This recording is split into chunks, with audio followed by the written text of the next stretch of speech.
G D students, कैसे हैं आप? आई होप आप सब ठीक होंगे। स्टूडेंट्स, आज हम बात करेंगे आपसे chapter number 3 which is periodic table and the periodicity of properties. और इसमें हम बात करेंगे एक्सरसाइज में मौजूद एमसीक्यूज़ की। स्टूडेंट्स, अगर हम पहले क्वेश्चन की तरफ चलें, number of periods in the periodic table, तो पीरियोडिक टेबल में जो ग्रुप्स की तादाद है वो 18 है और जो पीरियड्स की तादाद है वो 7 है। So the answer is 7, right. उसके बाद we have the next question that which of the following group contain alkaline earth metals. Periodic table में 18 ग्रुप्स हैं। पहले ग्रुप को जो है वो कहा जाता है अल्कली मेटल्स,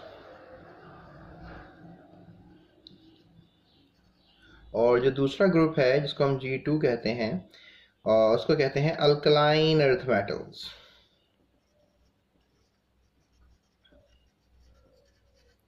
तो लिहाजा अल्कलाइन अर्थ मेटल्स में दूसरा ग्रुप जो है वो नॉमिनेट होगा। So B is the right answer.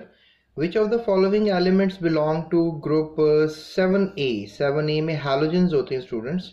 Halogens जो हैं वो 7A में होते हैं। Fluorine, chlorine, bromine, iodine, astatine. So these are halogens. इसमें ब्रोमीन आपको नज़र आ रहा है। So B is the right answer. उसके बाद हमारे पास है जी main group elements are arranged in dash groups.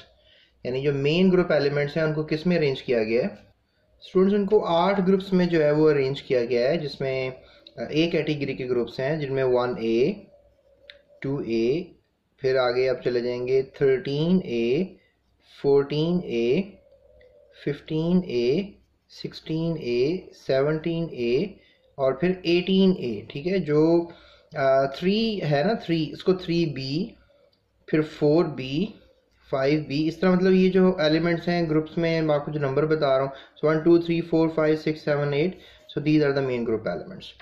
अगर हम पीरियोडिक टेबल की तरफ देखें तो ये आपको नज़र आ रहा है पीरियोडिक टेबल। ये सब मेन ग्रुप एलिमेंट्स हैं जो अभी आपको नज़र आ रहे हैं। ठीक है, सो उनको अगर आप काउंट करें तो ये 1 2 3 4 5 6 7 8, so they becomes total 8 in number. So these are known as main group elements. उसके बाद ये पीरियड नंबर एल्यूमिनियम का क्या होगा? और अगर हम देखें एल्यूमिनियम की तरफ, ये जो पीरियोडिक टेबल को मेन ग्रुप एलिमेंट्स की तरफ ही देखें तो हमें एल्यूमिनियम नज़र आ रहा है ये। सो फर्स्ट पीरियड, सेकंड और थर्ड पीरियड में हमें एल्यूमिनियम नज़र आ रहा है। So we can say that aluminium is a member of third period. और याद रखिएगा एल्यूमिनियम के आउटर शेल में जो है वो तीन इलेक्ट्रॉन होते हैं, इसमें +3 चार्ज भी आता है। So you can say that कि ये जो है पीरियड नंबर ऑफ एल्यूमिनियम जो है वो 3 होगा, और 3 तो मैंने आपको बता दिया। और इसके अलावा इसका जो है आउटर शेल में 3 इलेक्ट्रॉन होते हैं, और आउटर शेल में जितने इलेक्ट्रॉन होते हैं वो उसका एलिमेंट का पीरियड नंबर होता है। अगर मतलब अगर आपको पता हो इस बात का कि जो एलिमेंट है इसका आउटर शेल में 1 इलेक्ट्रॉन है, तो उसका, सॉरी मैं पीरियड कह रहा हूँ, ग्रुप जो है उसका वो होता है। सो थर्ड ग्रुप में जो है ये एलिमेंट पाया जाएगा एल्यूमिनियम, आपको जिससे कि नज़र आ रहा है, that is being categorised in something like 13th group. ये 13 ग्रुप, ये फर्स्ट ग्रुप है, ये सेकंड, फिर बीच में सब एलिमेंट्स जो ट्रांजिशन एलिमेंट्स हैं वो नहीं नज़र आ रहे हैं आपको, फिर 13 और ये फिर 14 और इस तरह सारे एलिमेंट्स हैं। उसके बाद स्टूडेंट्स हम चलते हैं नेक्स्ट MCQ की तरफ, और उसमें हम देखते हैं कि क्या है। So valence shell electronic configuration of an M atomic number 14 is. 14 atomic number का मतलब है 14 इलेक्ट्रॉन जो हैं वो होंगे। सो 14 इलेक्ट्रॉन जो हैं वो होते हैं सिलिकॉन में। ठीक है, 14 इसका एटॉमिक नंबर है और मास नंबर इसका 28 है। सो इसमें 14 इलेक्ट्रॉन्स। और वैलेंस शेल में अगर हम देखें तो डेफिनेटली इसका M है, M is the third shell, जैसे कि K, L और M, ये है पहला, दूसरा और तीसरा। तो सब शेल में आपको 3 नज़र आएंगे, 3S, 3P और 3D, ये नज़र आएंगे आपको M में। तो सिलिकॉन P तक ही फिल करता है इलेक्ट्रॉन को, तो लिहाजा हम कैटेगराइज करेंगे यहाँ पे इसके आउटर शेल में 4 इलेक्ट्रॉन्स को। तो लिहाजा वी कैन से दैट कि अगर हम इसकी सिलिकॉन की कॉन्फ़िगरेशन करें, that is 1s2, 2s2, 2p6, 3s2, total 2 2 6 10, और फिर 3p2, 3s2 और 3p2 जो है वो हमारे पास होंगे। So this is the right answer for this question. उसके बाद हमारे पास नेक्स्ट क्वेश्चन है, that which of the following elements you expect to have greater shielding effect, ज़्यादा shielding effect जो है वो किस में होगा। सो देखो स्टूडेंट्स, जिसमें ज़्यादा बड़ा एटम होगा उसका shielding effect जो है वो ज़्यादा होगा। अगर आप देखो यहाँ पे हमारे पास lithium, sodium, potassium, rubidium same group से हैं, और ये देखो लिथियम, सोडियम, पोटेशियम, रुबिडियम ये फर्स्ट ग्रुप से हैं, और जैसे जैसे आप नीचे आते हो, आपने पढ़ा चैप्टर में कि एटॉमिक साइज जो है वो इंक्रीज करता रहता है। सो खुद सोचो कि जिस एटम का साइज सबसे ज़्यादा बड़ा होगा उसका शील्डिंग इफेक्ट भी सबसे ज़्यादा होगा। सो लिहाजा हम जो है रुबिडियम को नॉमिनेट करेंगे यहाँ पे। उसके बाद जी, as you move from the right to left across a period which of the following does not increase. देखो स्टूडेंट्स, इलेक्ट्रॉन एफिनिटी जो है अगर हम लेफ्ट टू राइट मूव करें तो एटम का साइज कम हो रहा होता है, और एटम में इलेक्ट्रॉन ऐड होने से एनर्जी ज़्यादा रिलीज हो रही होती है। तो डेफिनेटली इलेक्ट्रॉन एफिनिटी तो इंक्रीज़ कर रही होती है, इसमें कोई शक नहीं है। उसके बाद आयनाइजेशन एनर्जी जो है वो भी इंक्रीज़ करती है, क्योंकि you need some more power for smaller electrons. अगर हमारे पास पीरियड में लेफ़्ट टू राइट आप जा रहे हो, डेफिनेटली छोटे इलेक्ट्रॉन्स, छोटे एटम्स में से इलेक्ट्रॉन्स निकालना मुश्किल हो रहा होता है, तो आयनाइजेशन एनर्जी भी जो है वो इंक्रीज़ कर रही होती है। सो न्यूक्लियर चार्ज की अगर हम बात करें तो न्यूक्लियर चार्ज जो है डेफिनेटली अगर आप लेफ़्ट टू राइट जा रहे हो तो लेट्स से दैट इसमें लिथियम है ये, और इसमें 3 प्रोटॉन हैं, और उस तरफ चले गए हैं तो दैट इज़ फ्लोरीन, और उसमें टोटल 9 प्रोटॉन है। तो न्यूक्लियर चार्ज भी आपको इंक्रीज़ होता हुआ नज़र आएगा, यानी नंबर ऑफ प्रोटॉन्स इंक्रीज़ होते हुए नज़र आएंगे। लेकिन students, left to right shielding effect जो है वो डिक्रीज़ हो रहा होता है, ये एक शर्त है, क्योंकि शील्डिंग इफेक्ट की डिपेंडेंसी जो होती है वो एटॉमिक साइज पे होती है, यानी लेफ्ट राइट जो एटॉमिक साइज कम हो रहा होता है, टॉप टू बॉटम उमूमन जो एटॉमिक साइज है वो इंक्रीज हो रहा होता है।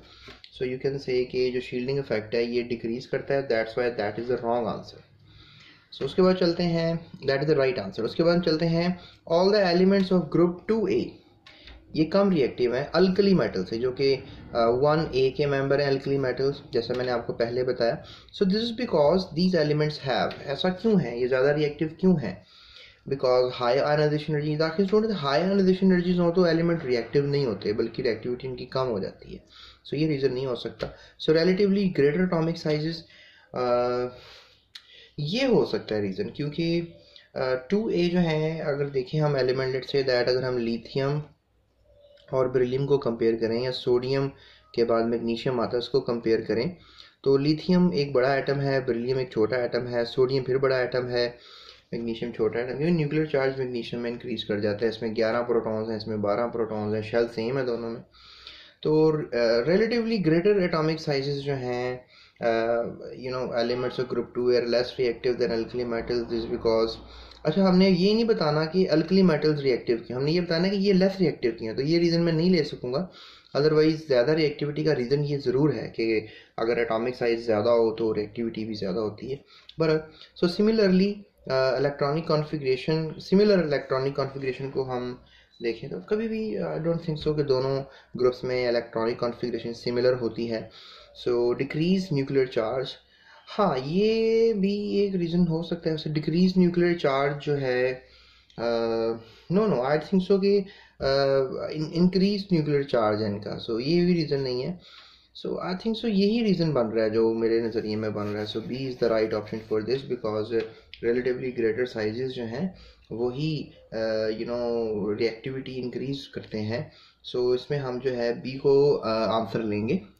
तो स्टूडेंट्स, यहाँ पे हम रिलेटिवली ग्रेटर साइज की बजाय जो है रिलेटिवली स्मॉलर साइज लिखेंगे, क्योंकि मैंने अल्कली मेटल को देखना है, तो ये मैंने गलती वैसे निकाल ली है, बहरहाल ग्रेटर लिखा हुआ है तो यही आंसर वैसे ही है। लेकिन आप relatively smaller sizes atomic size लिखें, क्योंकि लेस रिएक्टिविटी अल्कली मेटल्स की जो है वो अल्कलाइन ग्रुप 2 को हम अल्कलाइन अर्थ मेटल्स कहते हैं, इनकी इसलिए है क्योंकि इनके रिलेटिवली स्मॉलर साइजेस जो हैं वो होते हैं।